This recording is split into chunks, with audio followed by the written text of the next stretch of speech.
Welcome to Water Talk with Paul the Waterman, brought to you by Water Pros. Paul the Waterman is Colorado's expert on all things related to the water we use and drink in our homes. Have you ever thought about where your water actually comes from? Is it safe to drink? Is it harmful to my health, my skin, my hair? Paul the Waterman knows water, and he has the answers.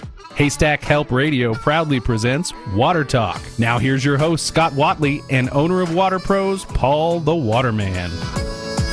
Old Ann and I, with throats burned dry and souls that cry for water, water, cool water, clear water, water. Welcome to Water Talk. My name is Scott Watley. We are glad you are with us. Our show is brought to you each week by our friends at Water Pros. Their number 303-862-5554. Paul the Waterman joins us in studio. How are you, my friend? Hey, I'm doing good. How are you? Thanks for having me. I appreciate your time and letting us have this opportunity to talk to everybody out there. Absolutely, man. Always good to have you in. And Paul, I tell you, last week we were talking with the gentleman with the wastewater thing, and he goes, we're not trying to alarm people and all that. And when we're not trying to alarm people, hey, here's what our show's about. Educating you, all right? Letting you know what's going on, because I'm pretty confident in saying this. You're not going to hear this anywhere else but here, okay? Correct, yeah, yeah, absolutely. And of what is actually going on, and we're going to keep delving into it deeper and deeper each show to bring you the truth and facts about our water quality. So, Paul, I'll let you open as you wish, just with your thoughts. Last week's show, again, a great show and all, but give us kind of an opening remarks here. So, I really believe that there's been a cover-up in our water quality. When you learn the big picture, Scott, and learn what the EPA does, and, back in the 70s, they passed that Safe Drinking Water Act, and then the mechanics of that regarding regulated contaminants and unregulated contaminants. And then we learned, based on that law, came where you have to have a water quality report. So folks need to make their own choice. Do they want to consume the water or not, based upon what the report says? And why I call it a cover-up and a conspiracy is because they omit known contaminants, because the EPA then lists them as unregulated. And we had two major contaminants that we talked about last week, part of the PFAS family. One of them was Gen X, and Gen X came from, the PFAS. It was supposed to be a harmless substitute, but that's not the case. It ended up being worse. And those contaminants were regulated, and now they're unregulated. So what's that mean? It means that municipalities, where Mark works at, they don't have to test for them. And if they don't test for them, then they don't report it. And so that's why I'm raising, the red flag here, because it's like, hold on. So pharmaceuticals aren't being tested. Give you an example. Back in the 90s, the World Health Organization helped get the contaminant trihalomethanes to be regulated, because that was a disinfectant byproduct as part of a wastewater plant sanitizing the water and for basically human consumption. Right. But that trihalomethanes, is a carcinogen that creates cancer. And so, the World Health Organization was, I tell everybody, was screaming up and down. Finally, got the contaminant recognized and regulated. So now it's reported. So my whole point out of, doing this show with you is getting the word out that there's a lot of contamination in our water supply that's not being reported and tested, so then it's not in the water quality report, so then we're being basically misled. There's no other way to describe it. Mm-hmm. Because, as was brought up last week, there's a lot of things we could be testing. That's right. I mean, it would cost bazillions a month dollars, to do it, but when they pick only 6 out of hundreds, 157, if not, that's just PFAS alone. Mm-hmm. See, the thing I'm concerned about is we have 3 main issues. One was, nanoplastics. We've talked about them. the PFAS, we're talking about them, and then pharmaceuticals. So here's the thing. You have a gentleman that is an engineer. He designs basically water reservoirs. Right. Okay. He told us that they test for, over-the-counter, pharmaceuticals, and every major over-the-counter pharmaceuticals is in our water. Yet the local water district, because they're unregulated, they don't test for them, so they're not reported. That's my issue. Acetaminophen is not being reported. How much of that is in the water? Antibiotics is not being reported. Estrogen is not being reported. But we know that's there. Mm-hmm. So then my other concern is, puberty blockers, hormones that people who choose to augment their bodies are taking hormones. Well, we've learned that when you take a medication and after your body processes it and you expel it and, basically flush the toilet, that medication is metabolized and it's metabolic. And so other people, can ingest it through drinking a glass of water. And here, the other thing that's amazing to me is that these things don't disappear like we think. So we have a false sense. A lot of people think, it's so diluted, what's it really going to matter? But if 1 part per billion, is enough to contaminate a water supply, and that's 1 drop of the PFAS contaminant in an Olympic-sized swimming pool, mm-hmm. Okay?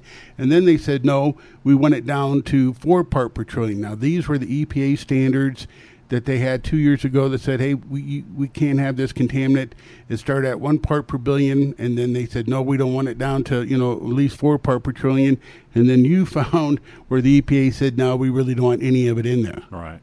So that's the concern I have is how many other contaminants out there that are not regulated that we're not being told about, so then we can't make that educated decision. So it really has to be up to us to filter our own water. Mm-hmm. And then, we're doing research, and how did this all start? Well, this started because in the 1920s, they had a refrigerator coolant that turned out to be poison. And it was used in the late 1800s. And then in 1929, they found that a toxic gas, it was ammonia methyl chloride, and also sulfur dioxide. And so this was escaping refrigerators, which basically were killing people. And so that means that GM got involved, and GM had a subsidiary called Frigidaire, and they basically, so General Motors, Frigidaire, DuPont were trying to find a safer alternative to refrigerator coolant, and that's basically how we got to the PFAS, which is Teflon. It ended up being a powder that was found by mistake. They also used it in developing the Manhattan Project. Nuclear bombs was also found in the same manner, and so now that's how we have, where we are today. So it's been used, Scott, in society since basically the 40s. Right. And so the contamination has basically gone on, 80 years. And now we're at a situation where this is globally. Mm-hmm. Some people, some articles you look at are already say that our planet's completely, poisoned. Paul the Waterman is with us. Again, our show is brought to you by Water Pros. Their number is 303-862-5554. Hey, we do offer, I say we, hey, we are a we. We offer, a free in-home water test, and Paul will be glad to do that for you. Just give them a call, let them know you heard him here on the show, and they'll come out and do that free in-home water test for you. You wonder, you may be here since you're such a young man. I probably won't be in 50 years, but all right. But you wonder what the headlines or history books will show back in the 2000s. You know what I'm saying? No. Of what articles like this where we talk about, the cover people dying and all this because of water. As long as the cover-up's there, Scott, it's going to take a major health emergency where people are going to, start, having cancer rates increased, where they're going to have to admit the truth. This Dr. Roy J. Plunkett, you guys can Google him. Dr. Roy J. Plunkett, he was the one that was experimenting and trying to come up with a different refrigerant that came up with Teflon, the polytetrafluoroethylene. And so back then, they used it on cookware. It's used on cookware, food packaging, aerospace, waterproof jackets, stain-resistant carpets, medical implants. It's firefighters. Firefighters is used in their clothing, and Scott, firefighters have a high rate of cancer, which is related to, this PFAS. And so I think it's going to take a major outbreak. Something that before they have to pay really attention to this. The cover up that also concerns me is the unused the medication that's in our water supply. Right. Why would they? So let me ask you a quick question. Why would they want to keep that hidden from us? Why not tell us the truth? Sure. Right? Why not? If the city and county of Denver will send water pitchers to folks because they know there's too much lead in the water. So, Flint, Michigan had that big issue, right? And water, contamination. So then, Denver basically adopts a policy where if they're in a neighborhood with old infrastructure, lead pipes that haven't been replaced yet. And on a side note, they're not going to get replaced anytime soon because Denver, as we know, is out of money because of what they did for the illegal aliens. They're going to start laying people off. And when they furlough employees, here's one other question. Are they going to do that to people that work in the wastewater treatment plant? I mean, where are they going to cut? And what do I mean by that? Okay, well, we've learned that chlorine doesn't kill bacteria. It only sterilizes it. So Denver, years ago, was the first one that added the ammonia to it, and they call it a chloramine. And so chloramine has a longer contact time, so it stays in the water. So it's staying in the water, so they have a longer contact time to keep sterilizing the bacteria. It's not killed, but it's sterilizing the bacteria. However, because adding the ammonia to it, now you have higher concentration of chlorine that comes out of the hot water heater. Right. Because it builds up. And we learned that on the field testing. And we've mentioned that on this program that, hey, go to a house, Scott, and you get 1 part per million out of the hot water heater total chlorine content. That's higher than what a swimming pool would be. And the cold water that's directly from the tap is only half. It's still too high, but it builds up. And a lot of biological women have issues with chlorine in the water. They get allergic to it. Kids can get eczema because of the high chlorine content in the water. I was at a house yesterday in Thornton. Really hard water, high chlorine content. And, the girls, are having issues with eczema outbreaks, and that's because of high chlorine. So, the water we have to look at is, one, is it safe for our skin to bathe in? Two, when we're taking a shower, do we realize we're breathing in the steam of chlorine gas and ammonia, so it's a chloramine? And steam showers, I was talking with a builder the other day, and they are very popular to put in certain homes. Yeah. And that, another thing too that's becoming more and more advanced and not as cumbersome are these instant hot water heater machines. I mean, they're smaller and they're not. Years ago, the tankless water. Yeah, that's what we have. Yeah, the tankless. Now, I will tell you, you're supposed to get those serviced, I think, like every year. Right. We have not had ours serviced in 2 years because of the soft water. But I asked Tori with Lakewood Plumbing when they came out, I said, how bad was ours on a scale of 1 to 10? And so 2 years, no service.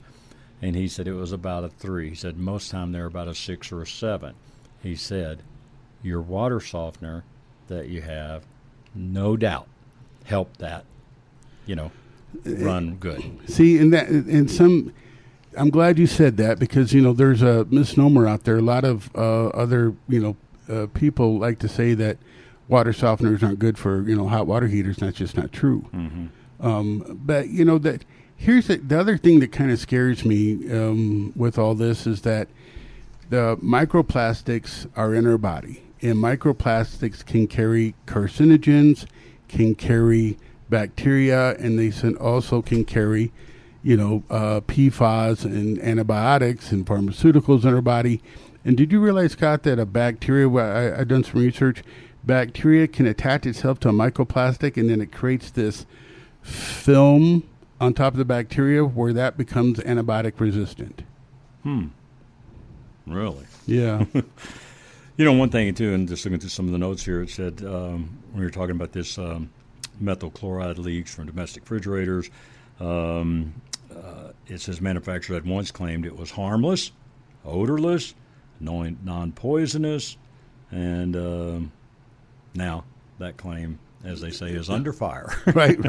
So they had to make the change, and eventually that technology, developed, to Freon. Right. And then Freon was popularly used, and then they claimed that Freon, along with leaded gas, right, was eating away our ozone. So they've done away with Freon. Freon is gone.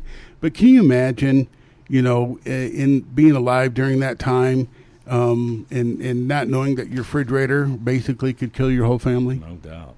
Right, and then it's amazing. What do you call the industrial advantages? That it's occurred in society and where we are today. Scott, let me ask you this question: did you ever think in a million years that our drinking water would be something that we would have to be worried about? No, and I'll be honest, and I've said this before, but, in the several years we've done the show, until I met you, I never thought about it. It was never even a concern. There wasn't a lot of things in the news a couple of years ago about anything. Dude, I never thought about it. Now, I knew our water didn't taste good from my faucet, and then I think we've all been traveling, or you not necessarily just traveling, but I think we've all walked into restaurants before, and they give you water.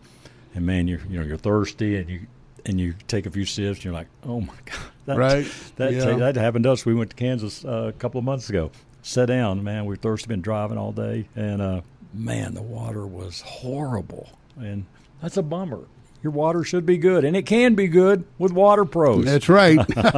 We got the point of view SRO system from Paul, and I tell you, we even had one put in the studio here for the station for all the employees, and I'm telling you, it is awesome. And, we were renting the big jugs of water from some company, Paul, so they're probably mad at you. But everybody loves it, because, the water is just tasty. That the other thing that I just can't imagine is how the proper way to fix this. Because I've been, the EPA came out with three main, with the water problem. And Mark, last week liked to say, hey, I don't want people to think it's doom and gloom. But at the same time, I'm like, Mark, they got to know the truth. We got to tell them how bad it is. Right. And so, you can use a point of view reverse osmosis, activated carbon. That's why we do the Echo Pro Max, Scott, is because it uses KDF 55 and activated carbon, which is designed to get rid of the total chlorine content or the chloramine, also the the PFAS, the forever chemicals, and then the reverse osmosis and associated with that can help with pharmaceuticals issues. But I was thinking on a grander scale, they don't have the technology right now to do this on a municipal level, and they're talking about biochar. Well, what they don't understand is the volume of media that they would have to use. So Mark mentions that, waste treatment and water treatment plants work hand in hand, and they have to produce the water. So when you have high flow rates, you're not going to have the contact time that media needs. And if you want to treat something at 300 gallons per minute, can you imagine the amount of filtration media you would have to use in order to do that? And it wouldn't last very long based upon, production, water flow rates. And so that's an issue. So the only thing I can think of is that we have to get together now and do we treat water a batch at a time? But then the problem is, what do you do with the dirty water? Right. So Aurora has off of Quincy, they have this sign, I haven't been to it, but I'm going to see if I can get in there, it says it's a reverse osmosis plant to filter the water. Well, everybody knows. Well, if you don't, I'll explain this. Reverse osmosis can take 1 gallon of water to make 1 gallon of drinking water. So that means you're going to have 1 gallon that's going to be all the contaminants. And so what do they do with that wastewater? Well, Mark shared with us that some inject that dirty water right back into the aquifer. Mm-hmm. So, there's issues to think about. All right, let's say if everybody, it's mandated that everybody gets a reverse osmosis drinking water system. So now all those filters that, have to be changed because they don't last forever, what are we going to do and how are we going to handle all those expired RO filters or filtration media? Mm-hmm. Are we going to have to incinerate it? Because if we put it back into, a landfill, we're just going to recontaminate. So, this is a bigger issue. A, we have to treat the water. B, what are we going to do with the contamination media from treating the water? And how are we going to handle this? We're going to have incinerators. We're going to have stations where we dump this old media, filtration media, and we're going to have to burn it. And we're going to have to burn it at such a high temperature that we're not going to recontaminate the atmosphere. Right. And the other thing to think about is these other countries like China and India who don't care. And how much PFAS contamination they're dumping. I mean, Japan dumped a whole bunch of radioactive material in the ocean. And so, these are things that, we're really going to have to look at. And so my concern is, A, making people aware. I do believe there's a conspiracy about the quality of our water. B, you can treat it, but see the long-term effect. So, my last question, you Scott, what's going to happen with, your grandkids? Mm-hmm. Where are we going to be at, in the next, generation from now? Sure. And so if we have PFAS in the meat and PFAS in our vegetables, and then we have microplastics in the meat and microplastics in our vegetables. Sounds like a good diet of plastic. Right? Yeah. And real quick, Scott, do you remember at Fox News, just before Mother's Day, Fox News on the weekend said, hey, they found that we have enough plastics in our brain, microplastics in our brain to make up a credit card. And then Mother's Day weekend, a couple weeks later, they say, no, we found that it's, enough microplastics in your brain to make up a plastic fork. Wow. And then just to touch on it, and I know we've mentioned this the last couple of weeks, but June 1st, an article came out about eating fish out of some of the local reservoirs here. Smallmouth bass, 1 serving a month, they recommend. And, again, I haven't been there to see this. I had some friends, because of our Sportsman of Colorado show, sent me some pictures of signs around about warning about eating fish. 2 servings of walleye, not a week, but a month. So if it's unhealthy to eat fish, which is if you walk up to the average person on the street and go, hey, what's the healthiest thing you can be eating right now? And everybody say fish. Okay. Right, yep. And, hey, that's because. And so, folks, this is something, and, hey, we're going to be back. We're back now. Going to be every Friday, 12:30 to 1 with Water Talk. So I hope you'll join us. Tell your friends about the show. If you haven't thought about it, like I fully admitted I hadn't before I met Paul, now's the time to think about it. Not really think about it. Now's the time to act. And you can do that by calling 303-862-5554. Hey, get Paul to come out. He does a free in-home water test. I know what you're thinking. Oh, yeah, they come in, high-pressure cells. I will absolutely assure you. And Paul is here every week. Hey, if I lie to you, you can call here live on the radio and tell him, all right? But I'm telling you. Put me on the spot. He will educate you on what's going on with your water. And, hey, the timing's right to get, water softener, the RO system, great. If not, hey, you've got the information and you can do with that what you want. But Paul, it does start, last 3 or 4 minutes here, but it does start really with the water test to see what's going on. But in most time, you want to get that water to the right with a softener before an RO system. Correct. Right? Yeah. If the water's hard. Right. So Louisville, has naturally soft water. The e-bike, people who are e-bike of Colorado, their water's naturally soft in the city of Louisville. You have areas where water is extremely hard. So hard water eats up reverse osmosis units. Scott, we have a guy that has well water with hardness and iron content, and it completely ruined his point of view reverse osmosis unit. So, we have to do design a filtration system. And the other thing, too, is, total dissolved solids in well water is extremely high. That can affect reverse osmosis. So the water test is important. But in town, the water test is important because you want to see what your total chlorine levels are and the hard water. I was at a house yesterday where you have the water softener, but the high chlorine content, ruined the seals. And that's the other factor they didn't realize, and it changed from, the time they put the water softener in, so water quality will change. It's important to periodically get it tested, even though you have a system, because you want to make sure that it's dialed in properly. Mm-hmm. You have to keep the water softening salt, which is the detergent. And so a water softener does work hand in hand with reverse osmosis. And the other thing to think about is by taking control of the quality of your water that you have right now, I think in the long run, it's the healthiest option we have, because the pharmaceuticals, there's too many unknowns.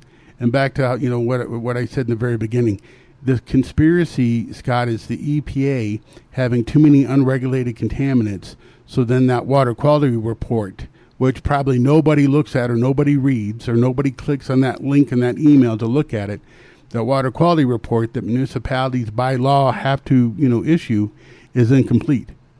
And so, you're giving people a false sense of security thinking, hey, my water's great, and it's not. Right. And that's what really bothers me. Mm-hmm. And people like Mark who work, waste treatment water plants, they follow the rules and obligations, so they're testing what the law requires them to test, and anything else.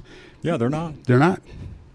Wow. So the report is incomplete. Mm-hmm. The report's not truthful. And just remember this real quick. Remember during COVID, they were able to go test for viruses, in waste plants, and so we know why, because the chlorine, doesn't kill them. It sterilizes them. And then they also test for drugs in waste treatment plants. So that means if they can test for cocaine and heroin and meth, then that other pharmaceuticals are in the water supply too. Right.